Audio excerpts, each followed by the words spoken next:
Mesdames et messieurs, bonjour. Que la paix du Seigneur soit avec nous. Le thème de ce matin s'intitule « Tu entreras dans ta bénédiction en force ». Tu entreras dans ta bénédiction, mais en force.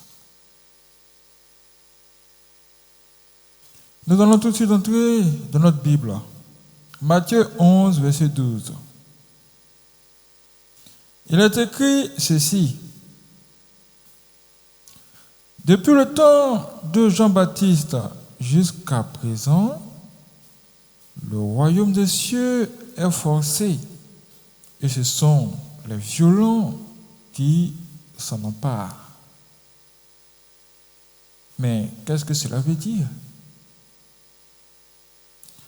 Un homme a dit que cela signifie que le royaume des cieux appartient aux violents. Autrement dit, tu entreras dans ta bénédiction après avoir gagné la guerre. Tu entreras dans ton bonheur après avoir gagné la guerre. Mais pourquoi est-ce qu'on parle de guerre?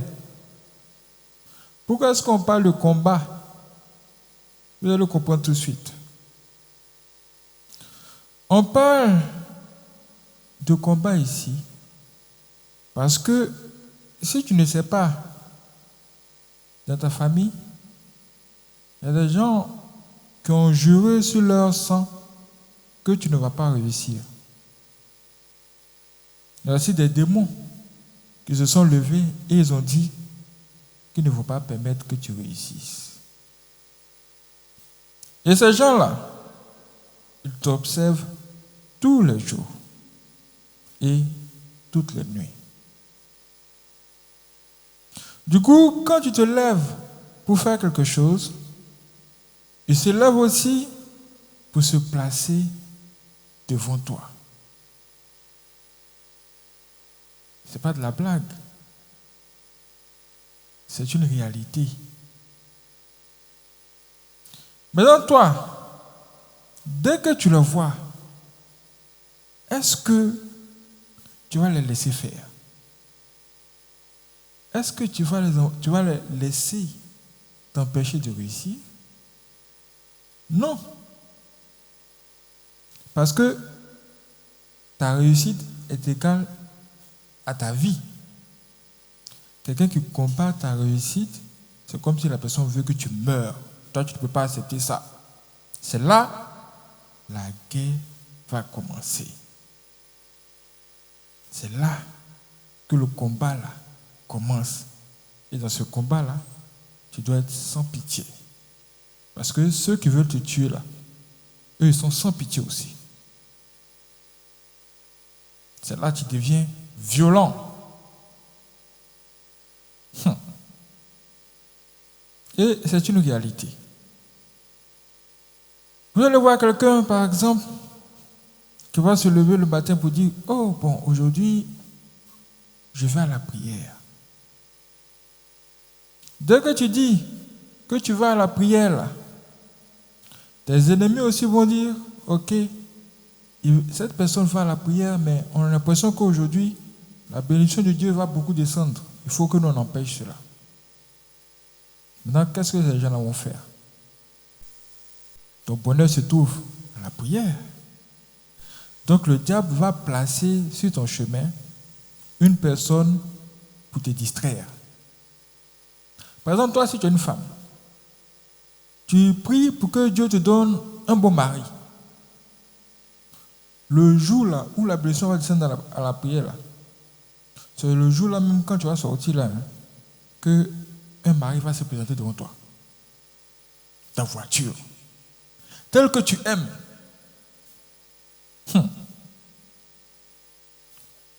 Tu es là, tu te poses des questions. Il vient et te dit, vraiment, j'aimerais qu'on aille au restaurant. Alors que toi, tu vas à la prière. Hein? face à ça, là, que vas-tu faire? Vas-tu continuer ton chemin ou bien vas-tu le suivre?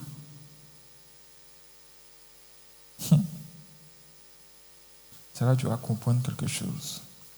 La question que tu dois te poser là, c'est ceci. Tu dois te dire, mais pourquoi de tous les jours qui existent là, c'est le jour où je choisis d'aller à la prière là que lui vient? Pourquoi n'est-il pas venu un autre jour? Pourquoi aujourd'hui? Quand tu te poses de bonnes questions, tu trouves parfois de bonnes réponses. Cette personne qui est venue devant toi n'est pas venue t'aider à aller à la prière. Cette personne est venue t'aider à aller dans les problèmes. Cette personne est venue te détourner de ton chemin. En ce moment-là, tu as la réponse. Même si cette personne est riche, même si tu aimes beaucoup cette personne, il faut l'éviter. Il faut dire ciao, ciao, merci beaucoup.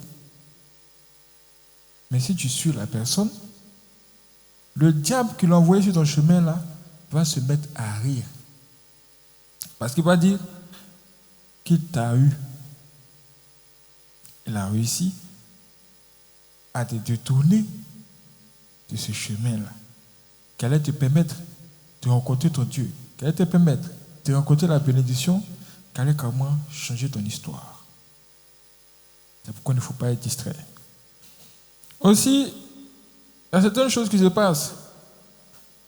Tu vas voir un monsieur et sa femme. Les deux seront dans la maison en train de parler d'un bon projet. Le projet est bon. Automatiquement, un sorcier quelque part dans ta famille se lève et se transforme en chat. Il se transforme en chat. Il vient se placer à côté de votre maison. Pourquoi?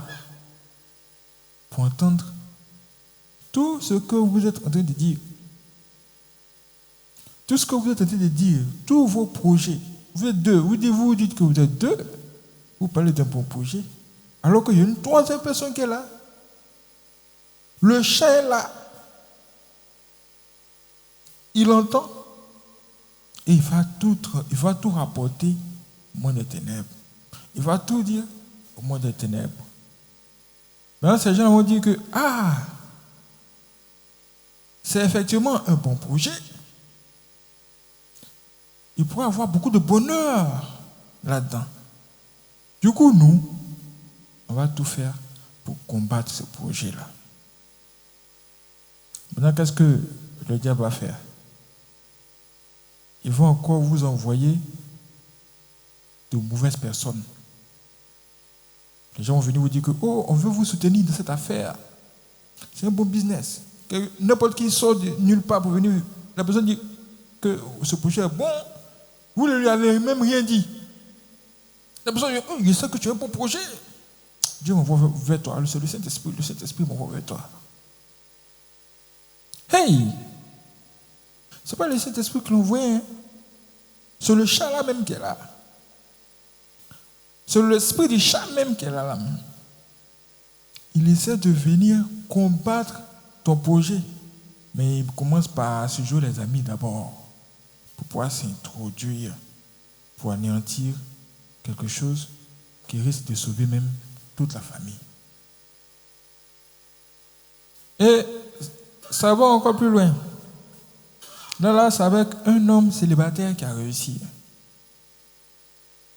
Quand les hommes réussissent, à un moment donné, ils veulent avoir une femme.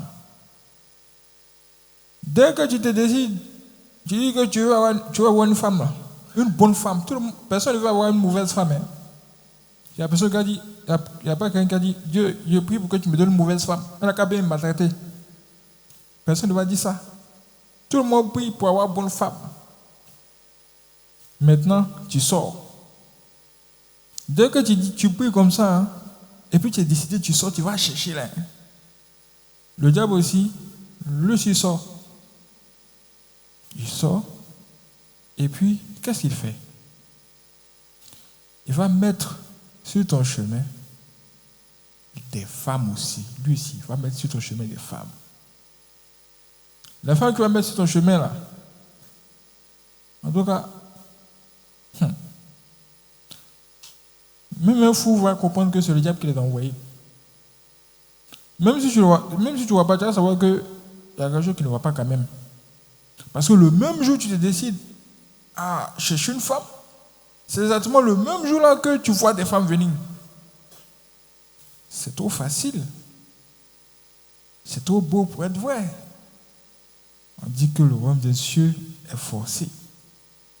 Et c'est sur les violents qui s'en emparent. Qu'est-ce que tu vas faire pour ne pas tomber dans ce piège? En effet, face à tous ces genres de choses, toi, en tant qu'enfant de Dieu, tu dois vraiment prendre tes dispositions. Pour commencer, si tu veux monter un projet, là, tu ne dois pas avoir peur des sorciers. Quelqu'un veut monter un projet, il dit est-ce que ça a marché même? Il y a beaucoup de sorciers chez moi. Est-ce que ça a fonctionné? Tu dois te lever, présenter le projet à ton Dieu, et Dieu lui-même va t'accompagner. Et tu dois aussi toujours chercher les moyens de pouvoir avoir le dessus dans cette guerre. Aujourd'hui, que Dieu fasse trembler tes ennemis. Que sa main soit sur toi et tes affaires. Et que la victoire soit pour toi dans tous les combats de ta vie. Que Dieu nous aide.